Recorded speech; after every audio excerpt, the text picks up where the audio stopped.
ఓం సాయిరామ్ శ్రీమాత్రే నమ. అమ్మ బిడ్డలందరికీ కూడా నమస్కారం అండి.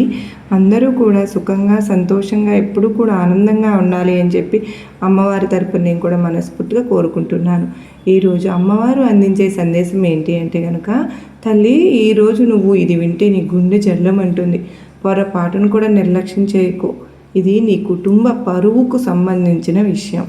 నిర్లక్ష్యం చేస్తే మాత్రం చాలా నష్టపోతావు అని చెప్పి ఏదో తెలియని సందేశంతో అమ్మవారు మన ముందుకైతే వచ్చారండి. మరి అమ్మవారు ఏమి చెప్పినా కూడా అది మన మంచి కోసమే, మన భవిష్యత్తు కోసమే అని చెప్పి మన అందరికీ కూడా తెలిసిన విషయమే కదా. మరి కనుక ఈ సందేశాన్ని చివరి వరకు వినండి. అసలు అమ్మవారు ఏం చెప్పాలి అనుకుంటున్నారో పూర్తిగా తెలుస్తుంది. ఇంకా ఆలస్యం చేయకుండా వీడియోలోకి అయితే వెళ్ళిపోదాం.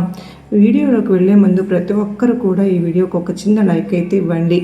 చాలామంది చెప్పుకోలేనటువంటి సమస్యలతో సతమతమైపోతూ వాటిని ఎలా పరిష్కరించుకోవాలో తీర్చుకోవాలో తెలియక ఇబ్బంది పడుతూ ఉన్నవాళ్ళు ఎంతోమంది ఉన్నారు. ప్రతి ఒక్కరూ మీకున్నటువంటి సమస్యను నాకు కామెంట్ సెక్షన్లో తెలియచేయండి ఫ్రెండ్స్. తప్పకుండా అమ్మవారి గుడికి వెళ్ళినప్పుడు నేను అమ్మవారికి మీ గురించి గొప్ప ప్రార్థన అయితే చేపిస్తాను. మీ నమ్మకాన్ని నేను ఏ రోజు కూడా ఒమ్ము చేసుకోలేదు కదా అని అమ్మవారు ఎప్పుడూ కూడా చెప్తూనే ఉన్నారు.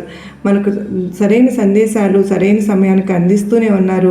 మరి తప్పకుండా ఈరోజు అమ్మవారి సందేశంలో ఏం చెప్పినా కూడా అది మన మంచి కోసం మనం నమ్ముకున్న వారు ప్రతి ఒక్కరూ కూడా మన భవిష్యత్తు కోసమే. ఇప్పుడు నేను చెప్తున్నటువంటి ఒక మాటతోటి నీ గుండె జల్లుమంటుందమ్మా.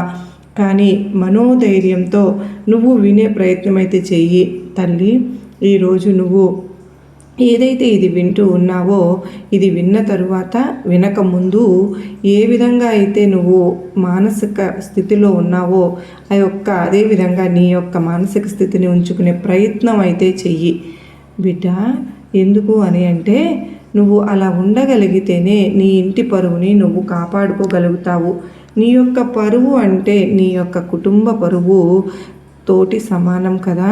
మరి నీకు ఏదైనా కానీ మాటతో కానీ లేదంటే కనుక ప్రవర్తనలో కానీ ఎదుటివారు నీకు ఇచ్చే విలువను పట్టే కదా మరి నీ యొక్క పరువు అనేది ఆధారపడి ఉంటుంది. కొంతమంది ఎదుటివారికి చాలా గౌరవాన్ని ఇచ్చి మాట్లాడతారు. మరి కొంతమంది లెక్క లేకుండా మాట్లాడుతూ ఉంటారు. ఎందుకు అని అంటే అది కుటుంబం యొక్క విలువను బట్టి ఆధారపడి ఉంటుంది. నీ యొక్క కుటుంబంలో నీ పరువుని పెంచే వాళ్ళు ఉంటే నీకు విలువ ఆటోమేటిక్గా పెరిగిపోతూ ఉంటుంది. అలాగే నీ యొక్క కుటుంబంలో నీ యొక్క విలువను తగ్గించేవారు కనుక ఉంటే ఆటోమేటిక్గా నీ విలువ అనేది తగ్గిపోతూ ఉంటుంది. ఇదంతా ఎందుకు చెప్తున్నారు అమ్మ దుర్గమ్మ, అసలు ఏం చెప్పాలి అనుకుంటున్నారు తల్లి మీరు అని చెప్పి నువ్వు అనుకుంటున్నావు కదా. అయితే ఇక్కడి నుంచే అసలు నిజం నీకు చెప్పబోతున్నాను, జాగ్రత్తగా విను. ఏంటి అంటే కనుక బిడ్డ, ఎప్పుడైనా సరే కానీ నీ యొక్క ప్రవర్తన వల్ల నీ యొక్క కుటుంబ పరిస్థితి అనేది తలక్రిందులుగా మారే అవకాశం అనేది ఉంటుంది. ఇది నువ్వు ఒప్పుకున్నా ఒప్పుకోకపోయినా 100కి 1000% ఇదే నిజం. ఇప్పుడు నేను చెప్పే ప్రతి మాట కూడా నీ మనసుకు నొప్పిని కలిగిస్తుందేమో, కానీ ఈ నొప్పి వెనుక ఉండే అంతర్యాన్ని కూడా నువ్వు గ్రహించగలిగితే కనుక నిజంగా నువ్వు సంతోషపడిపోతావు. ఎందుకో తెలుసా? ఎందుకంటే అది అసలైన వాస్తవం కనుక. ఎందుకు చెప్తున్నాను అనేది జాగ్రత్తగా విను బిడ్డ. ఎప్పుడైనా సరే కానీ కుటుంబంలో ప్రతి ఒక్కరూ కూడా సంతోషంగా ఉండాలి అని చెప్పి కోరుకునే వారిలో మొదటి స్థానం నీదే ఉంటుంది. ఎందుకు అంటే వారి కోసం నువ్వు ఏదైనా కానీ చేయగలుగుతావు, ఏది వదులుకోవడానికైనా సిద్ధపడతావు. అలాగే నువ్వు చూపించగలిగినంత ప్రేమను చూపిస్తూ ఇంకా నేను చూపిస్తున్నది తక్కువేనేమో అని చెప్పి భ్రమపడిపోతూ ఉంటావు కదూ. ఇలా ఎందుకు చెప్తున్నాను అంటే కనుక, ఎప్పుడైనా సరే కానీ కుటుంబంలో ఉదాహరణకు నలుగురు, నువ్వు నీ జీవిత భాగస్వామి, నీ 2 పిల్లలు, ఈ నలుగురిలో చూసుకునగలిగినట్లయితే నలుగురి మనస్తత్వాలు విభిన్నంగా అంటే చాలా వేరుగా ఉంటాయి. కొంతమంది అతిగా కోప్పడే వాళ్ళు ఉంటారు, కొంతమంది నిదానంగా ఎదుటి వారికి కోపాన్ని తెప్పించేవారు ఉంటారు. అంటే ఇలాగే మరికొంతమంది ఎదుటివారి యొక్క మనసుతోటి ఆటలాడుకుంటూ రెచ్చగొట్టుకుంటూ వారి యొక్క సంతోషాన్ని, అంటే అదొక సైకో సంతోషాన్ని పొందుతూ కూడా ఉంటారు. కుటుంబంలో నలుగురు ఒకే జాతికి చెందిన వాళ్ళే అయితే ఆ కుటుంబంలో ఎటువంటి మాట కూడా బయటకు వినిపించదు. అలా కాకుండా కుటుంబంలో ఉండే నలుగురు యొక్క మానసిక స్థితి అనేది ఒడిదుడుకులుగా ఉంటే మాత్రం ఆ కుటుంబం యొక్క పొరుగు అనేది చాలా తేలికగా బయటపడిపోతూ ఉంటుంది. ఎప్పుడైనా సరే కుటుంబం అంటే ఇప్పుడు మన చేతికి ఉన్న 5 వేళ్ళే ఒక రకంగా ఉండవు కదా. అటువంటిది నీ కడుపును పుట్టిన పిల్లలే నువ్వు చెప్పినట్లుగా వినాలని లేదు. అటువంటిది ఇక నీ జీవిత భాగస్వామి ఎక్కడ పుట్టాడో, ఎక్కడ పెరిగాడో, అసలు తన చిన్నప్పటి వాతావరణం అనేది ఏ విధంగా ఉందో, తన చుట్టూ పరిసర ప్రాంతాలు ఏ విధంగా ఉన్నాయో, వారి యొక్క మానసిక స్థితిగతులు ఎటువంటి పరిస్థితుల్లో ఉన్నప్పుడు పెరిగిన వ్యక్తో అది నీకు తెలియదు. ఏదో చెప్తే విన్నావు, నమ్మావు, అంతవరకే. గతం వేరు, ఇప్పుడు జరుగుతున్నది భవిష్యత్తు వేరు. ఇప్పుడు నువ్వు అతని జీవితంలోకి వచ్చావు. అతను ఏదైనా సరే కానీ నీకు చెప్పి చేయాలి అని చెప్పి నువ్వు అనుకుంటావు. కానీ అతను నీకు చెప్పకుండా చేసుకుంటూ వెళ్ళిపోతూ ఉండవచ్చు.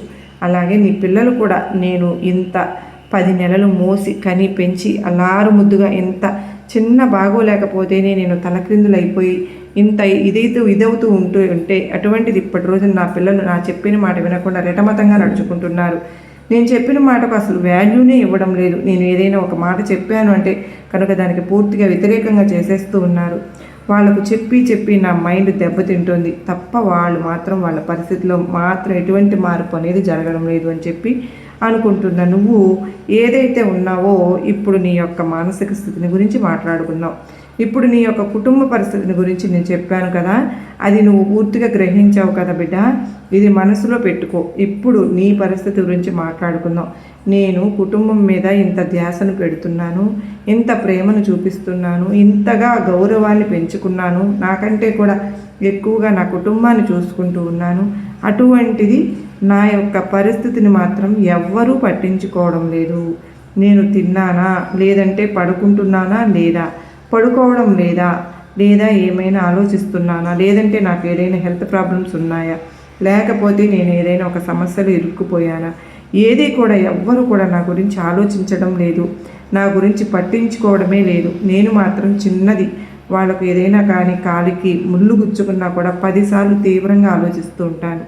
కానీ నాకు ఏదైనా పెద్ద సమస్య వచ్చినా సరే వాళ్ళు ఈ చెవితో విని ఆ చెవితో వదిలివేస్తున్నారు. ఇది ఎలా అసలు దుర్గమ్మ, ఇది ఎలా జరుగుతుంది, అసలు ఏం జరుగుతుంది, ఎందుకు వాళ్ళకు నా మీద కక్షణ, ప్రేమన, నిర్లక్ష్యమా, లేదా నేను వాళ్ళ మీద అతిగా ప్రేమను చూపించాను కదా అని చెప్పి వారు నా మీద తక్కువ ప్రభావంతో తక్కువ ప్రేమతోటి ఉంటున్నారా, అసలు ఏం జరుగుతుంది తల్లి అని చెప్పి నువ్వు ఒక క్వశ్చన్ మార్క్ అయితే ఎప్పుడు కూడా ఉంటుంది. అది నాతో చెప్తూ ఉన్నావు బిడ్డ.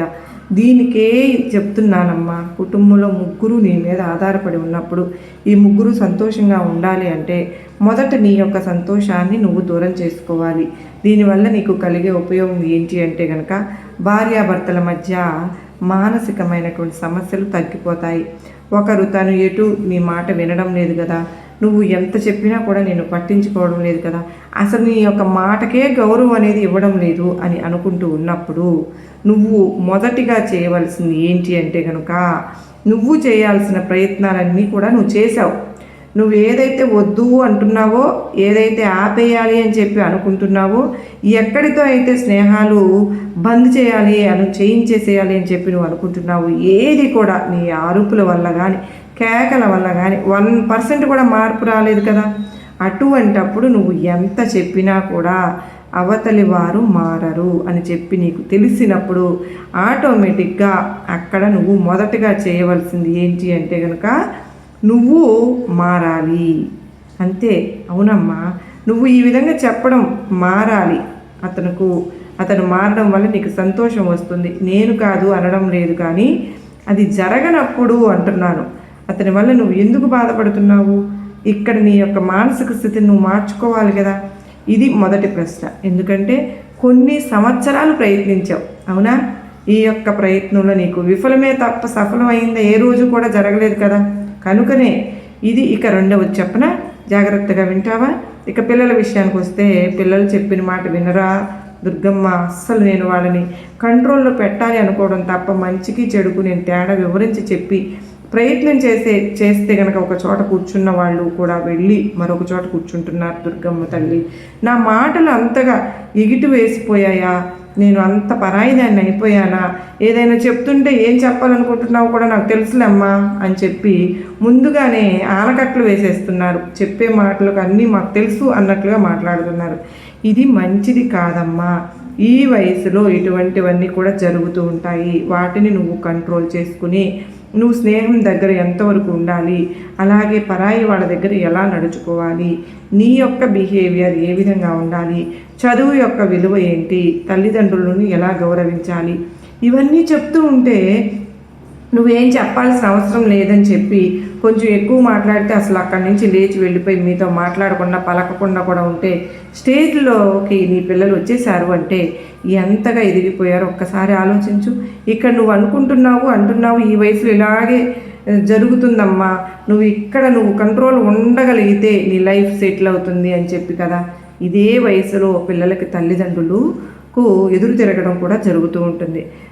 పిల్లలకు తల్లిదండ్రులు ఎంత ఫ్రెండ్లీగా కూడా ఉన్నా, ఎంత స్నేహపూర్వకంగా ఉన్నా ఖచ్చితంగా తల్లిదండ్రులను ఈ వయసులో పిల్లలు ఎదిరించే మాట్లాడతారు. కొన్ని దాస్తారు కూడా, కొన్ని రహస్యాలు వారికి ఉంటాయి. అవి మీతో చెప్పడానికి ఇష్టపడరు. చెప్తే ఏమైనా అంటారు అన్న భయం కన్నా కూడా చెప్పడం వల్ల ఈ క్లాసులు పీకడాలు ఎక్కువైపోతాయి అన్న భయంతో చెప్పకుండా వదిలేస్తున్నారు. ఇక్కడ పరిస్థితి ఏదైనా సరే కానీ ఆ పిల్లలకి నష్టం జరిగితే నువ్వే బాధపడాలి, ఆ పిల్లలకు కష్టం వస్తే నువ్వే బాధపడాలి.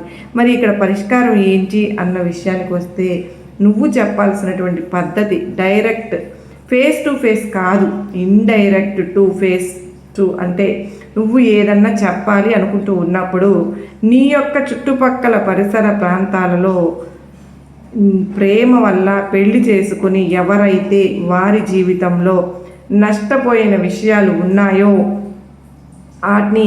వాటిని అసలు నీ బిడ్డకు దానికి సంబంధం లేదు అన్న విధంగా వారికి తెలియకుండానే వారి యొక్క మైండ్ సెట్ని మార్చే రీతిలో నీ తెలివి ఉండాలి. ఇక రెండవది ఏంటో చెప్పనా అంటే కనుక ఎప్పుడైనా కానీ నీ బిడ్డ ఏదైతే అది కరెక్ట్ అని చెప్పి అనుకుంటూ ఉంటుందో అది చేయడం వల్ల ఎంతమంది ఎన్ని రకాలుగా నష్టపోయారో నువ్వు తెలుసుకోవాల్సిన రెండవ పాయింట్ ఇది. అంటే ఇక మూడవ పాయింట్ ఏంటి అంటే కనుక వారితో కొంచెం క్లోజ్నెస్ తగ్గించేసుకుని కఠినంగా ఉండడం మొదలు పెట్టాలి. అదేంటి దుర్గమ్మ తల్లి, పిల్లలతో కఠినంగా ఎలా ఉండమంటారమ్మా? ఈ యొక్క సృష్టిలో మేమే కదమ్మా పిల్లల్ని ప్రేమించేది. ఇంకా మా ప్రేమ కూడా వాళ్ళకు అందకుండా ఉంటే, కఠినంగా ఉంటే పిల్లలు ఒంటరి వాళ్ళు అయిపోరా తల్లి అనే భావన నీకు వస్తుంది కదూ. కానీ నువ్వు ఎంత ప్రేమించినా ఈ వయసులో వారికి తెలియదు. నువ్వు ఎంత దగ్గర అవ్వాలని చెప్పి చూసినా నిన్ను ఖచ్చితంగా దూరం పెట్టే ప్రయత్నం చేస్తారు. వారికి తెలిసే వయసు 25 దాటిన తరువాత మాత్రమే. ఆ 25 దాటిన తరువాత వారు ఈ యొక్క మిగతా సంవత్సరాల క్రితం అంటే 25 లోపు 14 నుంచి 25 లోపు వారి యొక్క మెంటాలిటీలో ఏ విధమైనటువంటి చెడు మార్పులు జరగకుండా ఉంటేనే 25 దాటిన తరువాత అయినా నీ మీద ప్రేమ అనేది తెలుస్తుంటుంది. లేకపోతే వాళ్ళకు 40 రావాలి నీ మీద ప్రేమ దొరకాలి అంటే కనుక ఇక్కడ వారి భవిష్యత్తు ఏమైపోతుందో తెలుసా? ఎలా జరుగుతుందో ఇదంతా కూడా ఎవ్వరూ చెప్పలేనటువంటి విషయం.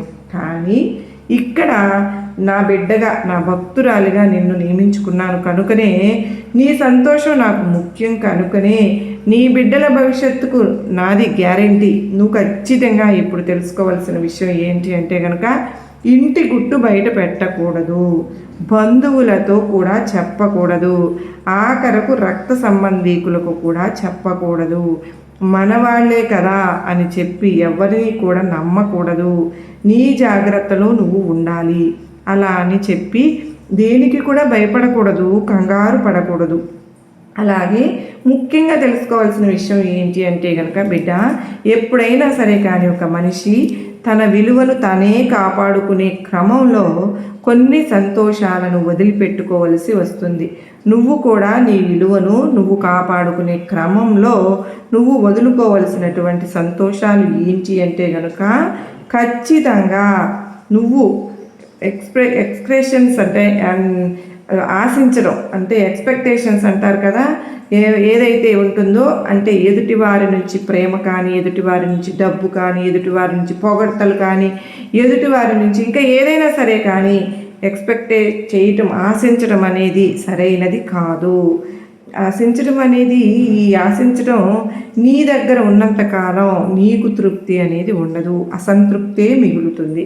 నీ జీవితం నువ్వు తృప్తిగా గడపాలి అనుకుంటే ఎదుటి వాళ్ళ నుంచి ఏది కూడా నాకు కావాలి అని అనుకోవద్దు. అర్థమైంది కదా? నేను ఎందుకు చెప్పాను అనేది కాసేపు ప్రశాంతంగా పడుకుని నీ యొక్క కుటుంబంలో ఉన్న సభ్యులతో నీకు జరిగిన సంఘర్షణలు అన్నింటినీ కూడా ఆలోచించుకుని నువ్వు దానికి తగినట్లుగా కనుక అసలు నేను అంటే దుర్గమ్మ ఏం చెప్తూ ఉన్నారు అనేది నెమరు వేసుకునే ప్రయత్నం చెయ్యి. దుర్గమ్మ ఏం చెప్తున్నాను అనేది నీకు ఖచ్చితంగా అర్థమవుతుంది. నీకు ఎక్కడైనా కానీ ట్రిగర్ అయింది అంటే కనుక నీ జీవితానికి ఇది సంబంధించిన విషయం, దీన్ని నువ్వు గనక ఇప్పుడు నిర్లక్ష్యం గనక చేశావు అంటే గనక నీ యొక్క పరువు, కుటుంబ పరువు ఒక్కసారి బజార్ను కూడా పడిపోతుంది అని. అంటే అక్కడ వచ్చేది ఒకటే కానీ జనాలు పుట్టించుకునేది 10. ఈ 10కి ఇంకొక 10 మంది తోడయ్యారనుకో ఊరంతా కూడా స్ప్రెడ్ అవుతుంది. దీనివల్ల నష్టం తప్పితే నీకేమైనా లాభం ఉంటుందో చెప్పు? ఎప్పుడైనా సరే కానీ ఎంతకంటే పెద్ద పెద్ద తప్పులు ఇంతకంటే చేసిన వాళ్ళు ఎంతమందో ఉంటారు. వారి యొక్క బిడ్డలను గుప్పెట్లో పెట్టుకుంటున్నారు కూడా. ఇంతకంటే పెద్ద పెద్ద ఘోరాలు జరుగుతున్నా కూడా వారి యొక్క జీవిత భాగస్వామిని గుప్పిట్లో పెట్టుకుంటూ ఉన్నారు. మరి నీకు తెలియడం లేదు. అందరూ నాకే ఇలా జరిగింది అని నువ్వు అనుకుంటున్నావు కానీ చాలా జరుగుతాయమ్మా ఇలా బయట. కానీ ఇక్కడ కుటుంబంలో ముగ్గురు సంతోషంగా ఉండాలి అంటే ఒక మనిషి ఖచ్చితంగా సంతోషానికి దూరం అవ్వాల్సిందే. అలా దూరమైపోవడమే జీవితమా అంటే కాదు, కానీ వాళ్ళను వదిలివేయడమే జీవితం. నీ సంతోషాన్ని నువ్వు చూసుకోవడమే జీవితం. నీ ఆనందం కోసం నువ్వు ఇది అవ్వడం, నీ కోసం నువ్వు ఏదైనా చేసుకోగలగాలి, అదే అసలైన జీవితం. కనుక ఎవరి కోసము ఆలోచించకు, ఎవరి కోసము బాధపడకు, అంతా కూడా మంచి జరుగుతుంది. ఎక్కువగా ఆలోచించకు, ఎక్కువగా స్ట్రెస్ అవ్వకు, ప్రశాంతంగా ఉండే ప్రయత్నం చెయ్యి. నువ్వు ఆలోచించడం వల్ల, నువ్వు ఏదన్నా ఆశించడం వల్ల నువ్వు ఆశించింది అటు నుంచి రాదు. నువ్వు ఆలోచించడం వల్ల వచ్చింది ఏది కూడా మారదు. కనుక అతి ఆలోచన వద్దు అంటున్నాను. ఇంటి గుట్టు బయటకు రానివ్వద్దు. ఇది చేసుకోవడం వల్ల నీ యొక్క కుటుంబ పరిస్థితి అనేది చాలా వరకు కూడా మెరుగు అవుతుంది అని చెప్పి నీకు ఈరోజు నీ దుర్గమ్మ చెప్తున్నాను. నీకు నా ఆశీర్వాదాలు ఎప్పుడు ఉంటాయి తల్లి.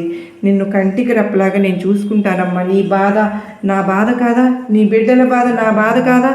నీ భాగస్వామి బాధ నా బాధ కాదా?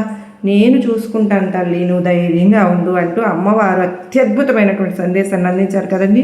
మనం అర్థం చేసుకోవాలి, కానీ ఈ సందేశంలో చాలా గొప్ప అంతర్యం ఉంది కదా. ఈ సందేశంలో ప్రతి కుటుంబానికి ఇది తెలియాలండి. కొంతమంది రెటమతంగా ఉండేవాళ్ళు ఉంటారు, కొంతమంది చిటికేస్తే కోపం వచ్చేవాళ్ళు కూడా ఉంటారు, మరి కొంతమంది పిల్లలు అడ్డగోలుగా బిహేవ్ చేస్తూ ఉంటారు. ఇదంతా కూడా ఇప్పుడు జరుగుతున్నటువంటి ప్రస్తుత పరిస్థితులు.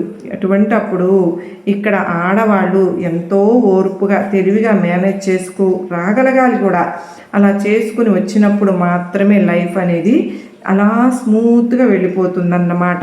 అలా కాకుండా చాలా వరకు కూడా నెగ్లెక్ట్ చేసుకుంటూ నా పంతమే నెగ్గాలి, నేనే గెలవాలి, నా మాటే ఇది అవ్వాలి ఇంట్లో అని చెప్పి అనుకుంటే అక్కడంతా కూడా సీన్ రివర్స్ అయిపోయి మీరు వేసుకునే కేకలు చుట్టూ వినబడి మీ పొరుగు పోవడం తప్పితే ఉపయోగం ఏది కూడా ఉండదు. దానివల్ల విలువ తగ్గిపోతుంది. ఇక విలువ తగ్గిపోయినప్పుడు బయటకు వెళ్ళినప్పుడు జనాలు చూసే చూపులు ఎలా ఉంటాయి చూసారు కదా, అవి చాలా చాలా ఘోరంగా ఉంటాయి. తట్టుకోవడం కష్టమైపోతుందన్నమాట.